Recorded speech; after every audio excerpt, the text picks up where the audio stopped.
Dermatologist అనగానే నాకు ఒక్కటే మైండ్లో వచ్చింది ఏంటంటే అసలు ఈ సోషల్ మీడియాలో ఒక వారే జరుగుతుంది. ఫేక్ క్లినిక్స్ అని, ఫేక్ డాక్టర్స్ అని, వాళ్ళని వీళ్ళు తిట్టుకోవడం, వీళ్ళని వాళ్ళు తిట్టుకోవడం, మధ్యలో విక్టిమ్స్ అనుకుంటూ క్లయింట్స్ రావడం. What you want to say you being a dermatologist? యాక్చువల్గా బయట ఏం జరుగుతుంది అంటే, ఇప్పుడు డర్మటాలజీ అంటే ఏంటి, ఆఫ్టర్ ఎంబీబీఎస్ మనం పోస్ట్ గ్రాడ్యుయేషన్లో డిప్లొమా ఆర్ ఎండి డర్మటాలజీ చేస్తే యాక్చువల్ డర్మటాలజిస్ట్.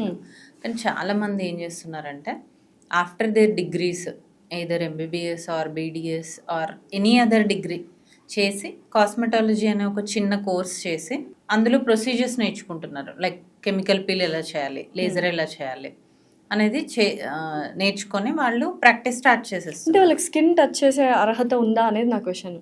డెంటిస్ట్లకు కావచ్చు, కాస్మెటాలజిస్ట్లకు కావచ్చు, ఇంజెక్టబుల్స్ ఇవన్నీ చేయొచ్చా వాళ్ళు? యాజ్ పర్ ద నార్మ్స్ అయితే చేయకూడదు. Then it's wrong. అది రాంగే, కంప్లీట్గా రాంగే. అయితే అలా చాలా మంది పేషెంట్స్ మా దగ్గరకు వస్తూ ఉంటారు. నేను ఒక దగ్గర ట్రీట్మెంట్ చేసుకున్నాను, నా స్కిన్ ఇలా అయిపోయింది, ఇప్పుడు ఏం చేయాలి అనేసి. సో ఇప్పుడు డర్మటాలజిస్ట్ దగ్గర మీరు అడగచ్చు, డర్మటాలజిస్ట్ దగ్గర మరి 100% ఎఫెక్టివ్గా ఉంటుందా అని. ఎక్కడా కూడా 100% ఎఫెక్టివ్నెస్ అనేది ఉండదు.